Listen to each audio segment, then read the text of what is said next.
Hey, everybody.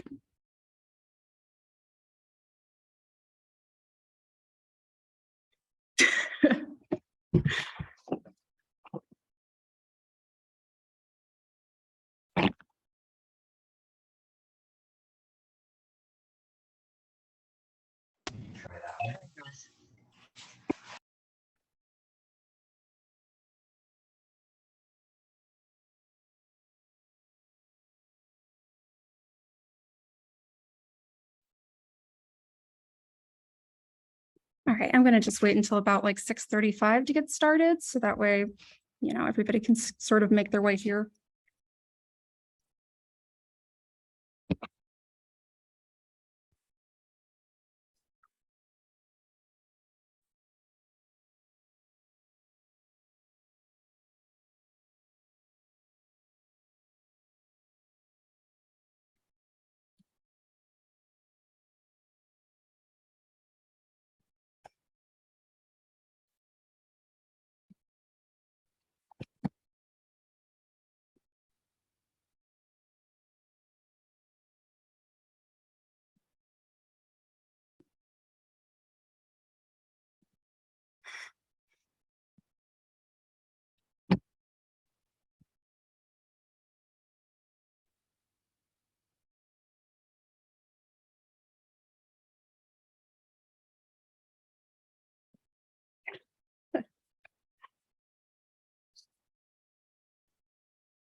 All right, so it's 6:35. So let me just share my screen and I can get started.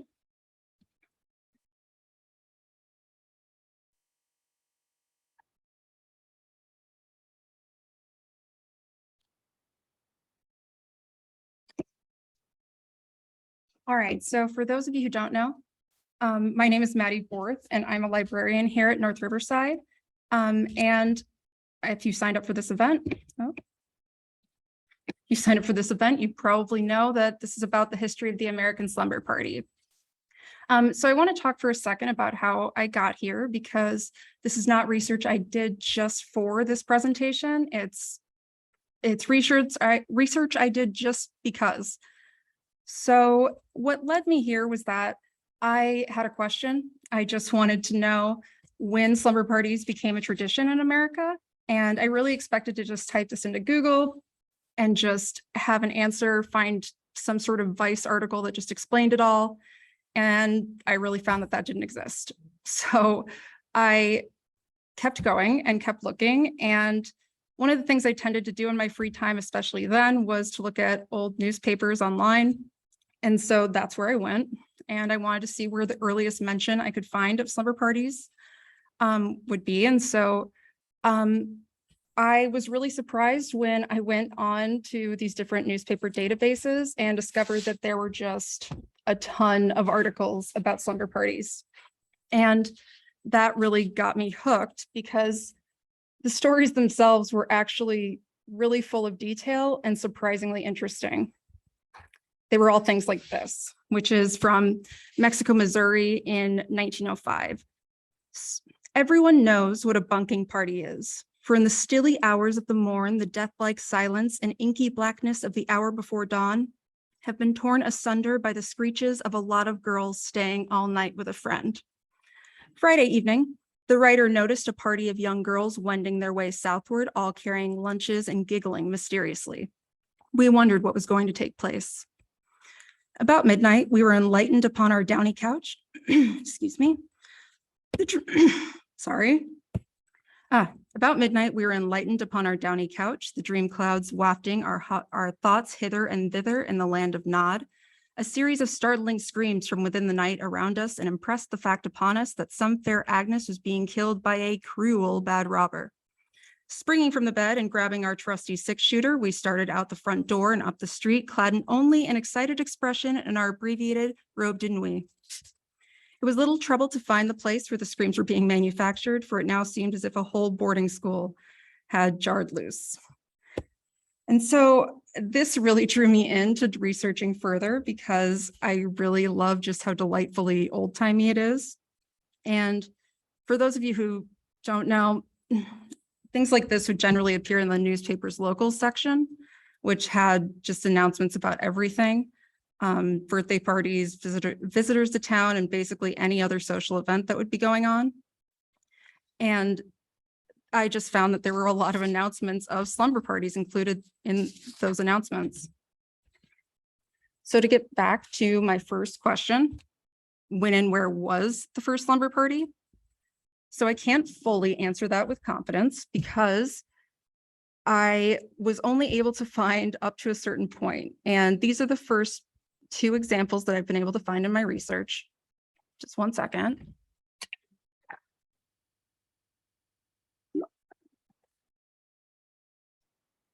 Sorry about that.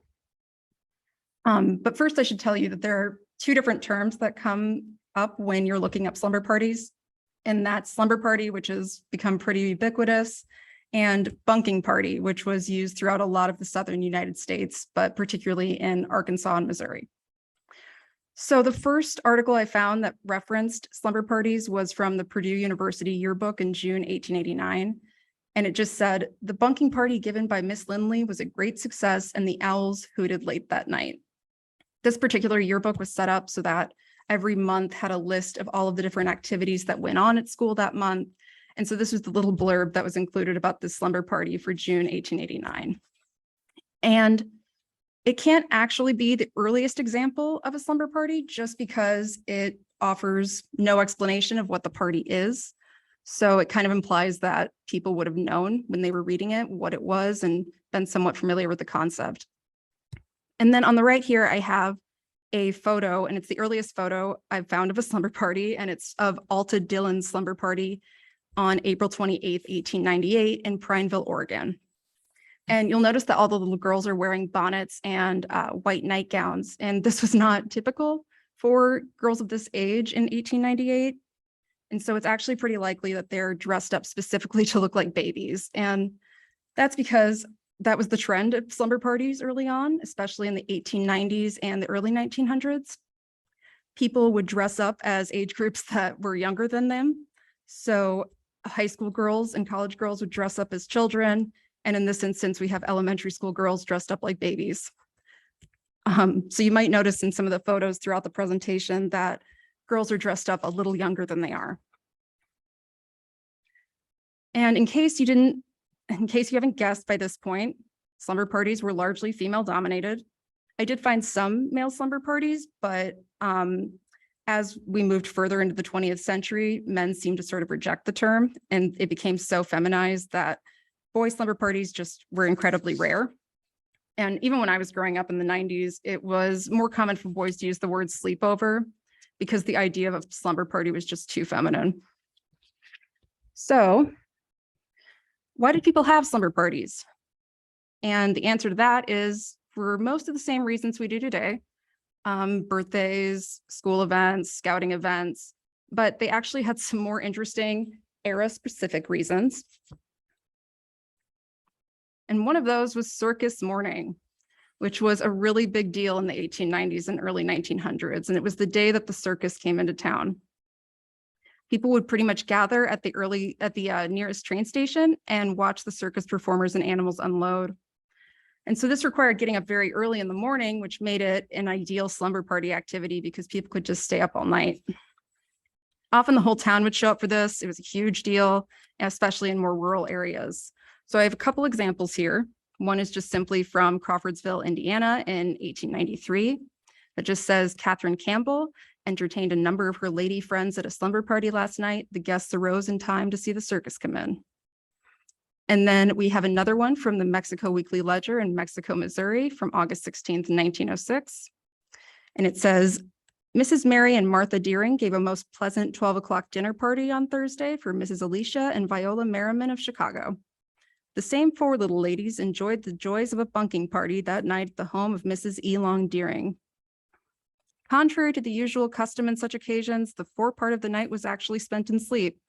But when the wee small hours arrived, these energetic small people arose and betook themselves to see the circus unload, which process, as everyone knows, is of a most fascinating character. And another one that was pretty era specific were meteor showers. And obviously this didn't happen super often, but when it did, you would find clusters of articles about slumber parties that happened during the meteor shower.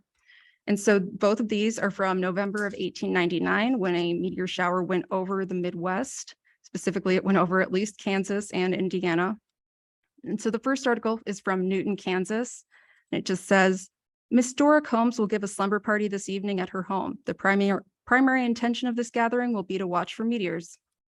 And then from Logansport, Indiana, these nights of promised meteoric showers have created a pleasant diversion among the young ladies, and numerous slumber parties have been noted. A pleasant affair of this sort was given by Miss Grace Green at her home on East Spear Street Tuesday evening, at which quite a company of the young lady friends of the hostess were entertained all night. But by far the most common reason for the entire first half of the 20th century up until about the 1950s was having visitors. And that was because travel was obviously a lot harder early on in the century. But it was a good opportunity to introduce visiting friends to all of their local friends. And this was pretty much the case. It was the number one reason to have a slumber party up until about 1945 or so. So I have an example here from Boise, Idaho in 1910. A jolly bunch of girls were entertained at a slumber party Tuesday evening by Miss Ruth Annett, who has a friend, Miss Catherine Smith of La Grande, visiting with her. The girls were Henrietta Steinmeier, Margaret Stola, Kate Skillern, and Georgia Kaufman. These lists of names almost always ended the articles, and sometimes even exact addresses would be included, which is something that seems like a huge violation of privacy today. So if you haven't figured out from the first few slides here, I'm a bit of a data nerd and just a nerd in general. So as I was going through my sources, I would read the articles and then I would tally what activities and foods and different things that people would eat at these slumber parties. And specifically with the activities, I have made a little slide to show what the top 5 activities were for each decade. And you'll notice that some things don't change. Specifically, picnics and theater parties were really popular pretty much the entire time. But then there's certain decades that have really unique features, like in the 1890s and early 1900s, fortune telling was really big, along with watching the circus come in.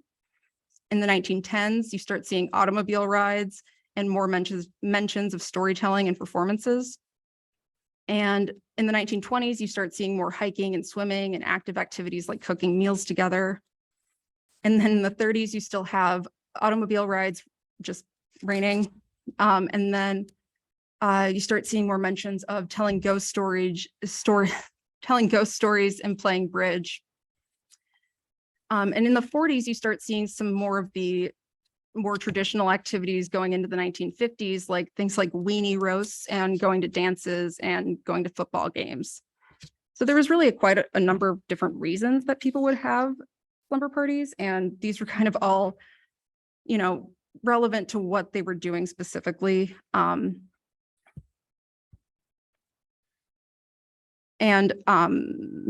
on. But one of the activities that didn't quite make any of the top 5 lists, but I found incredibly interesting, were mock weddings. And this was actually a really common thing for young adults to do in the early part of the 20th century. People would essentially just assign roles for each of the guests, find costumes, and take photos, and basically act out an entire wedding. And as I mentioned before, slumber parties were largely female, so these weddings would have roles where it was entirely women. And this seems really wholesome and funny, but of course it was not without controversy. It offended a lot of people. And the practice was popular enough for young adults that mock weddings, and specifically photos of them, were explicitly banned at Wellesley College in Massachusetts in 1910. One more second.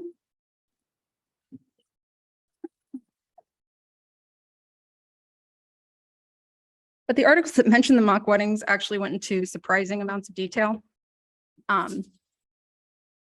Like this example here is from the Weekly Courier in Larimer County, Colorado, on November 8th, 1912. And it says, the TET girls, which would have been a sorority, were among the charming hostesses of last week when they and their chaperone, Mrs. Hayward, entertained a party of young women at a slumber party at the sorority house, 225 Remington Street. At 5:30, a 4-course dinner was served. The decorations were all in the sorority colors, lavender and white, and large lavender chrysanthemums were used as favors. The dinner was followed by a mock wedding, which created much mirth. Miss Alma Iser, in her own charming personality, made an ideal groom.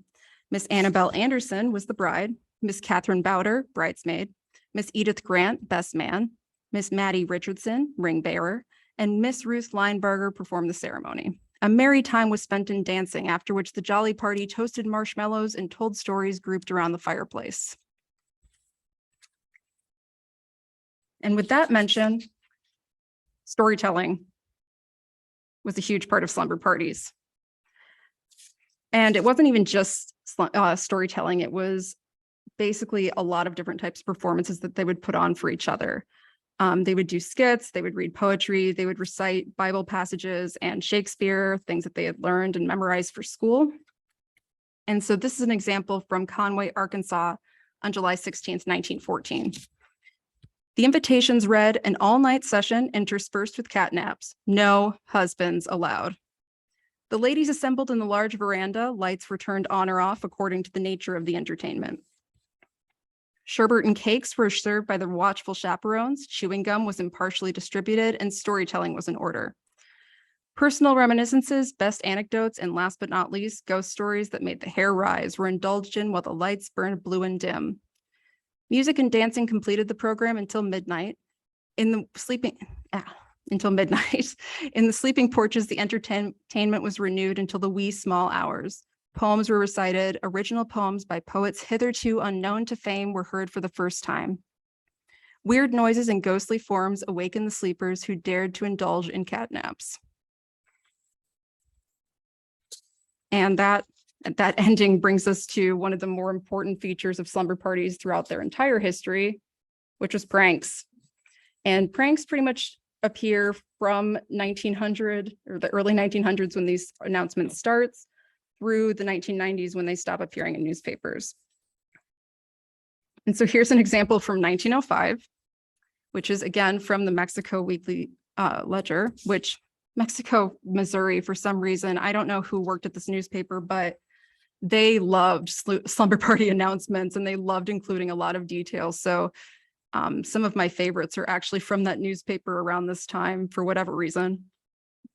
But the example here is at Rivercrest Farm near Waverly, where a score of society girls assembled for a slumber party on top of a straw stack, sleep was postponed while they told ghost stories. In the midst of the tales, a sobbing sound attracted their attention and sent them helter-skelter down the straw stack. They fled in negligee attire half a mile to the home of Mrs. Bessie Barnhart, where they barricaded the doors. This morning, little Alan Barnhart admitted that he had turned loose a mechanical toy at the base of the stack. When wound up, the toy emitted cries of "Ma, ma." The ghost stories were said to have been the prelude to a night's slumber on top of the stack. And this particular story really resonated with me because it was so similar to the experiences that I had at slumber parties. I think it just is really familiar to be telling ghost stories, getting really freaked out, and then having a little brother seize that opportunity to scare everyone. And I included here on the left a picture of what a baby doll like this would have maybe looked like around this time. And it wouldn't have had to make any noise to terrify me, which I think feels pretty noteworthy. And here's another example of a prank, which this one is from Omaha, Nebraska on October 10th, 1920. About 7:30, the Aidas group took themselves to the home of Miss Marjorie Moore, all carrying packages containing questionable articles. When they arrived, the fun began. Some excitement was caused when Dorothy Hesbacher climbed over the chairs, hurriedly getting out of the way of the family pup, Skookum Dinty Moore. The evening was spent in all kinds of amusements. When bedtime arrived, the girls found their buddies by drawing cards. There was quite a scramble over this as everyone wanted the sleeping porch. When everyone was sleeping peacefully, a ghost-like form appeared in the doorway. After much screaming, the ghost was captured and found to be Margaret Carmichael. After a sleepless night, the girls awoke to find their clothes hidden by the mischievous occupants of the southwest room. And as a bit of an aside, a sleeping porch around this time was really popular to add onto your home in the 1920s. And it was essentially just a screened-in porch, but these rooms became popular for two different reasons. One is that they helped people deal with the heat before the existence of air conditioning. And also fresh air was considered a huge cure-all during this time for pretty much every ailment, but especially tuberculosis. So that's why all the girls are clamoring for it. So just to show the lasting nature of this tradition, here are a few later examples of pranks. And the first one on the left here is from Kokomo, Indiana in 1958. And it just ominously states above the picture, there's no sleep at a slumber party. And it shows two girls holding a bowl of water next to a sleeping girl and just beaming at the camera. And then in the 1970s, this document's really interesting and one of my favorite things I found. Because it was just uploaded to the Internet Archive by the person who originally created it, and she dates it around 1979. And it says, at the party, while sleeping, play tricks. Tiffany, soak her right hand in cold water and her left hand in hot water. She will pee. Teresa, freeze her bra. It will turn out to be stiff. Shelly M, sprinkle cracker crumbs in her sleeping bag. She will itch. Christy, pour glue in her hair. It will be sticky. And yeah, I don't know what Christy did to warrant this type of prank. All the other ones are really common at slumber parties and things that I read elsewhere, but yeah, nobody else was quite that mean.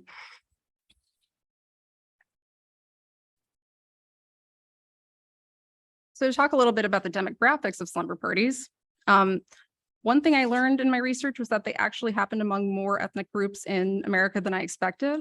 I kind of initially started with the hypothesis that it was more of a privileged thing to be able to host a slumber party because you had to be able to house and feed a group of kids. And this didn't really turn out to be totally true. To get around that problem, they would have to get around the problem of feeding and housing a group of kids, people would have potluck parties and camp outside on the lawn. And so people were able to have these parties in a lot of different financial situations. But specifically to find all of this, I went to ethnic newspapers, which if you're not familiar, were newspapers that were created by different minority groups, and they would include news relevant to that particular group. So some of the major examples that you might be familiar with are Black newspapers. In Chicago, one that's really well known is the Chicago Defender, which was founded in 1905 and still exists today. But since minority communities were not reported on in mainstream white newspapers, these newspapers would have had their own local section, and it was relevant to the people in that community. And in those sections, slumber parties appear in similar numbers to mainstream newspapers. So it wasn't at all a white thing like I initially expected, and it wasn't at all a privileged thing. But one group that I consistently found said that they were not allowed to go to slumber parties were the children of American immigrants. And this is not universally true at all, but it was common enough that it feels worth mentioning. And it makes sense to me because parents don't want to put their kids in unfamiliar situations. And this was actually true of immigrants from many different countries. It wasn't just anyone from any specific country. It was immigrants of all kinds. And after talking to friends and gathering some anecdotal evidence from them, this seemed to be true even into the 90s and early 2000s. And also, gosh, photos of non-white slumber parties are generally harder to find. It's largely because access to cameras varied for the first part of the 20th century. And the photos I have found were often in minority group specific digital collections. And a lot of the photos I have throughout the rest of the presentation are from things like yearbooks, which were generally only done by wealthier schools. So those largely tended to be white. Oh.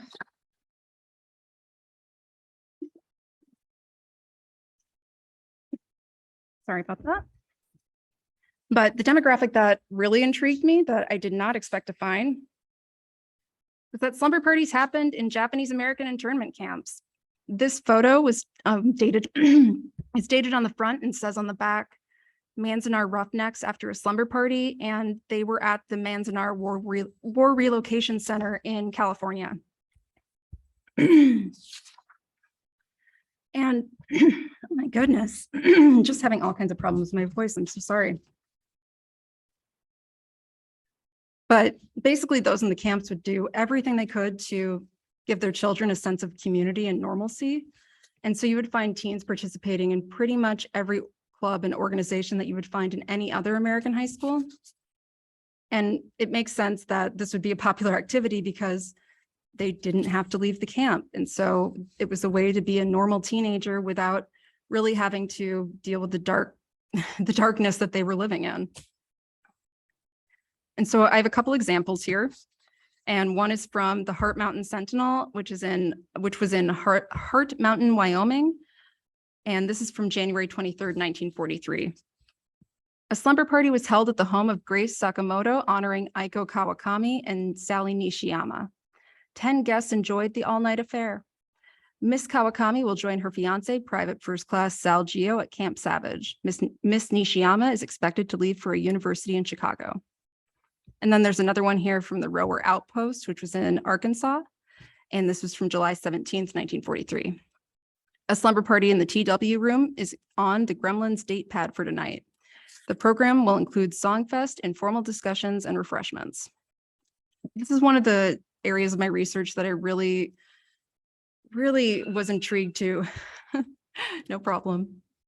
This is one of the areas of my research that I was really intrigued to find in general. Hold on one second. I'm just having some technical difficulties here in person, of course.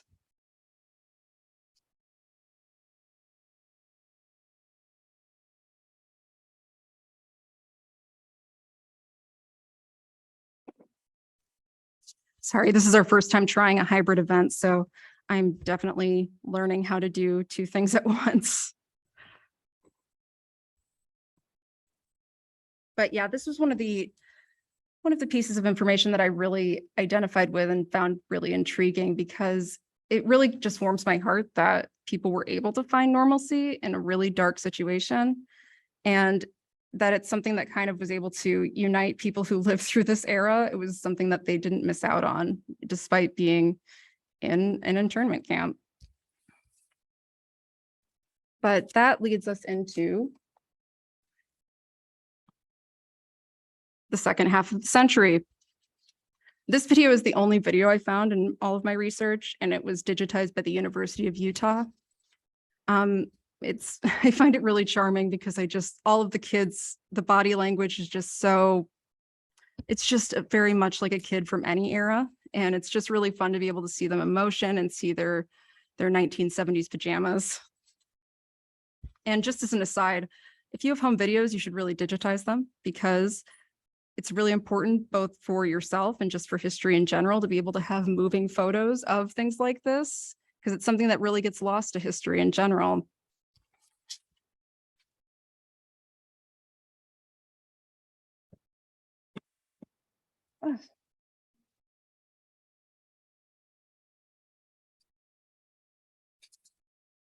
So in the late 1940s and early 1950s, the idea of a teenager became more well known, and that demographic was actually considered something separate from adults and children. And so because of that, slumber parties started to be used in advertising. And so it was used for all kinds of things. So I have examples here. The first one on the upper left is a furniture advertisement. And it says, have you or would you like to have two-way rooms in your home? The extra bedroom or study that you could transform into a TV or guest room, the teen room that needs extra slumber party space. I'll take a sofa bed for double usefulness. And then this one is a bit more typical, and one that you would find in a lot of different newspapers. And it's from a department store called Bickwell's in September 1962. And this one's just advertising for pajamas, which they call slumber party fashions. And then on the bottom, we have one that was posted in a yearbook in Cincinnati, Ohio in 1947. And it basically just implies that you might want to improve your record collection before your next slumber party.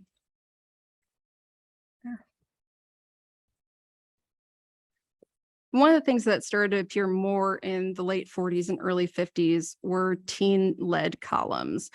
And this was really interesting because it meant that a lot of the newspapers that would usually have included these in the adult section they started having them in the teen section, which meant that they were often written in the first person because people would have attended the slumber parties that they were writing about.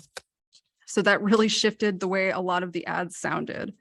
And just to take a second, all of these are different art that people would use on their teen section in different parts of the country.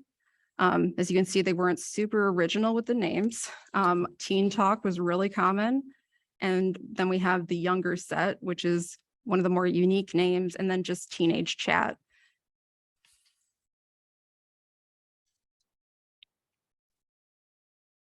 And so examples of this. The first one is from the Alpine Sun in Alpine, California in 1963. And the article, or the column itself, was called Double Talk, which was by Cecile and Celeste Irvine, who I strongly suspect were twins. And it says, Thursday night, Cecile and I went to Susie Parsons' birthday and slumber party. We didn't go to sleep hardly at all, and we had a real blast. We got up early and went swimming, but it was real cold. So we all went riding, and Cecile rode Mark's new horse, Gypsy. She liked her a lot. And then the one on the right here is from Colorado State University's newspaper, The Arrow, and it's from 1956. And the column is called A Little Bowl from My Pen by Penny Trio. Went to a slumber party last week, and I discovered, mainly because they were practically in my face, that Shirley Clementi has fascinating feet. Another fabulous fact from Herkheimer's Almanac is that Mary B. sat up all night and read a book on the facts of love, etc. When finished, she slammed the book down and calmly said, but I knew all that. So yeah, it really kind of puts it gives the ads a lot of a different, gives the ads a lot of different of a feel when they're actually written by attendees and adults aren't involved. And also, as we move into the 1950s and 60s, we see more mentions of things like pop culture. And people would reference specific movies or movies they went to or shows that they watched. And so this one is from Rusk, Texas, from 1950. Little Miss Linda Lee Fitz entertained a group of her friends Friday evening with a slumber party at the home of her grandmother, Miss Nina D. Sherman. The house was gay with bright spring flowers. Several games and pranks were enjoyed. One of the highlights of the evening was scampering down the stairs in the wee small hours of the night for a raid on the icebox. Each little guest was presented with a cowboy figurine. The girls went in a group to the Cherokee Theater Saturday morning to see Roy Rogers. And I will say that one of the pieces that hasn't been included in any of the previous articles I showed is the rating on the icebox, which is true pretty much from the beginning up until people stopped using the word icebox. And basically there are a lot of jokes in these articles about girls eating all of the food in the house, which seems to have held true throughout the entire 20th century. And people start mentioning things like new technologies in the 1950s and 60s, things like watching TV and listening to the radio and playing records all became really important staples of slumber parties. So this example is from Palos Verdes, California in 1963. Last Saturday night, January 5th, Lori Atha was joined by friends to celebrate her 11th birthday. After a lovely dinner and games, the girls prepared for a slumber party by snuggling into their sleeping bags with stuffed animals and transistor radios. The Sandman was hard-pressed to compete with the giggles. And for those of us who did not live through an era that used transistor radios, I included a picture here of a girl listening to the radio in 1960. And this is just to kind of give you a feel of what it would be like to have one in your sleeping bag with you. Another thing that really was consistent throughout the entire history of slumber parties is that there would always be jokes at the parents' expense of how loud and inconvenient these parties were.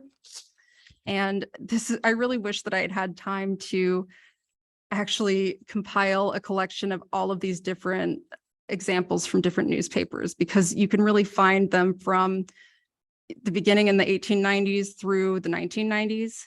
And they would pretty much all be along the lines of slumber party is a real misnomer. They never sleep. And they would basically complain about how parents and often the entire neighborhood would be kept awake by these parties. And so here, I really like this example from Clarkston, Michigan in 1971. Mr. and Mrs. Lewis Wint came of age Saturday by becoming the parents of a teenager. Daughter Joy celebrated her 13th birthday with a slumber party. 7 girls arrived with sleeping bags, records, and typical girl gossip. They were ready for a long night. Good luck, folks. This is just the beginning.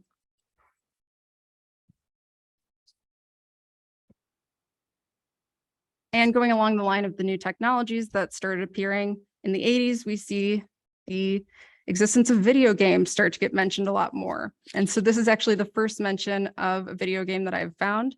And it is Glinda and Rhonda Ellis, daughters of Mr. and Mrs. Raymond Ellis, celebrated their 13th and 11th birthdays, respectively, with a supper and slumber party on Friday night. Their guests were Megan and Lori McFadden. On Saturday afternoon, the girls went skating in Fayetteville and to supper. Before evening was over, they enjoyed several games of Pac-Man and other video games. And they probably played this on the Atari because that was what had come out in 1981. So it was finally on a home system. So I'm sure that was incredibly exciting. And just to wrap up, these articles start to disappear from newspapers, or at least mainstream newspapers, in the late 90s or in the late 80s and early 90s, but they start appearing in other types of newspapers, which is specifically gay and lesbian newspapers. And I think this is really interesting because it kind of shows that they're trying to reclaim this history. Specifically, gay and lesbian youth often aren't able to be themselves during adolescence. And so this is often an opportunity for them to actually get a chance to do that in a setting that wasn't necessarily safe for them growing up. And especially for gay men, this was a reclamation of feminine activities because they were usually forbidden to them. Like I mentioned before, slumber parties were very much a girl thing. And so this might be their first opportunity to ever go to a slumber party. And I really want to point out specifically the one on the left here, which is from Queer Week, a magazine in San Francisco on August 29th, 1990. Help welcome governor-elect / homophobe Pete Wilson to the governor's mansion on Monday, January 7th at 11 a.m. with the Queer Nation inaugural party. The festivities will begin with the PUC committee slumber party on Sunday, January 6th. For info, call Derek. And I really love this one because it really shows that they're really making light of what could be a dark and scary situation, like having a homophobe in office. And I just think it really is such a great method of pumping people up before a protest. So why does this matter? Why am I bothering to present it to a group of people?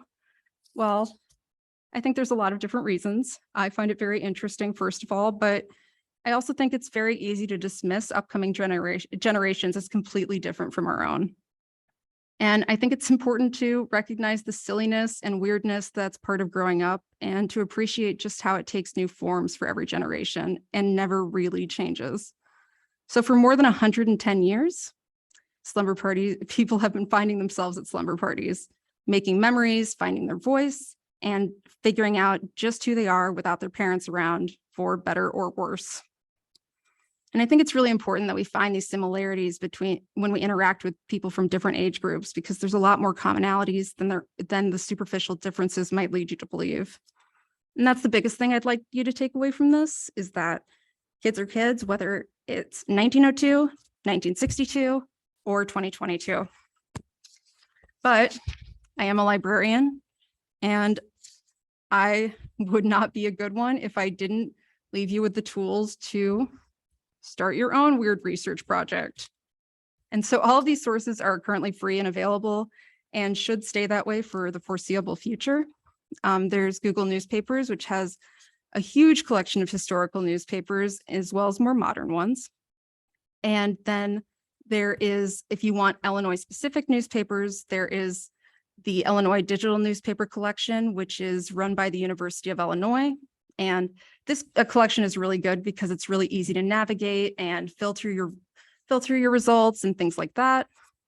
Pretty much every state has their own specific newspaper archive, but some states are stronger than others, which is why another great resource that will help you when the state-specific resources won't is Chronicling America, which is Library of Congress's newspaper project. And this one's great because it has all 50 states and you can really filter your results, and you can also just it looks specifically at specific areas or points in time.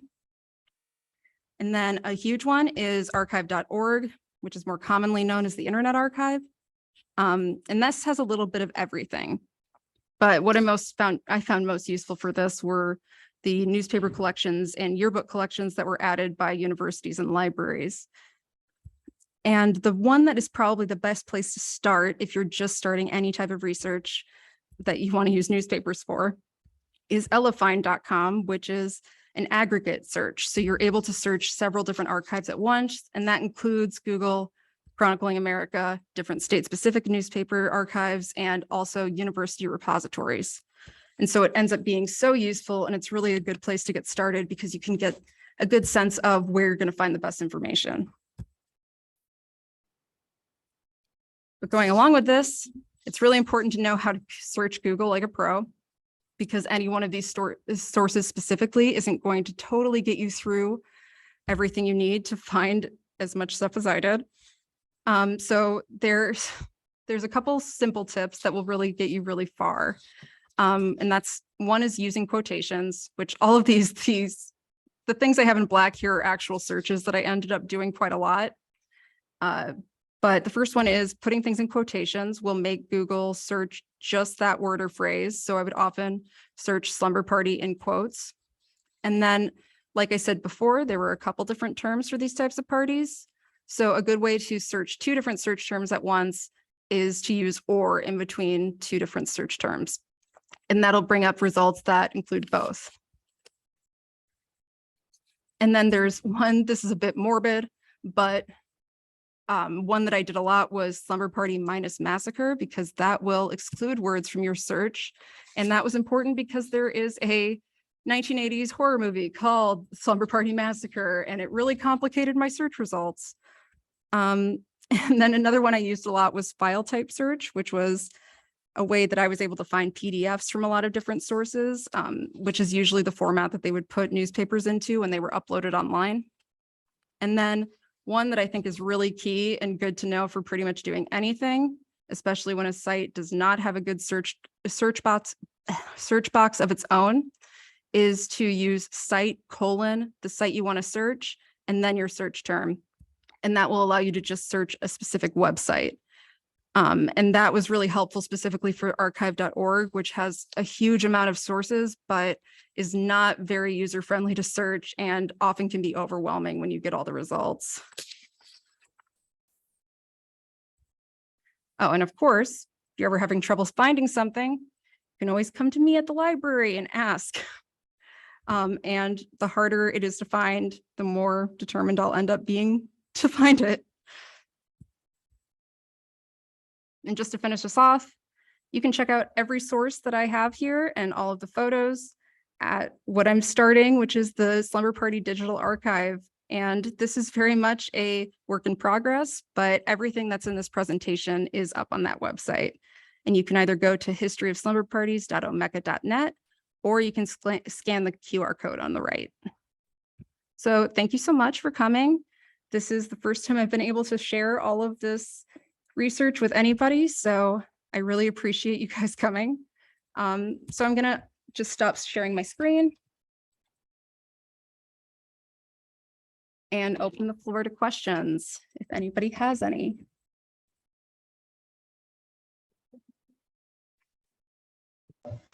So I don't know if this came up because your presentation focused specifically on American history of slumber parties, but were slumber parties something that like were exported along with other pop culture phenomenon, like to other places? I mean, is it like specifically American and then it was adopted, or this is just a natural thing that happens? So it's actually interesting because a lot of places that I would look, because I kind of expanded it to Canada and to other English speaking countries because that was just the easiest for me to search.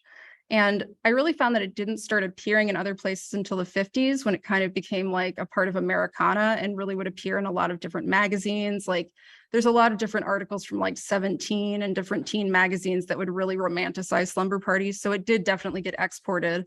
But I think the tradition probably exists in other places as well, but it takes different forms and probably doesn't go by that name. Okay.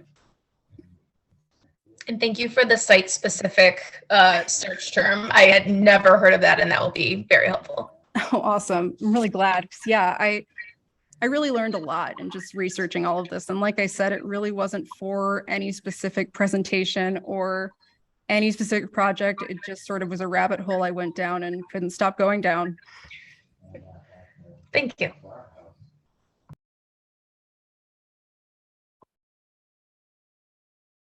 All right, so if nobody else has any questions, then I'm going to wrap up for this evening. But I really want to thank you so much for coming out, because it really means a lot to me, because I was able to share something that I haven't been able to before and that I've really sunk a lot of time into. So really thank you so much for coming. Thank you. Okay.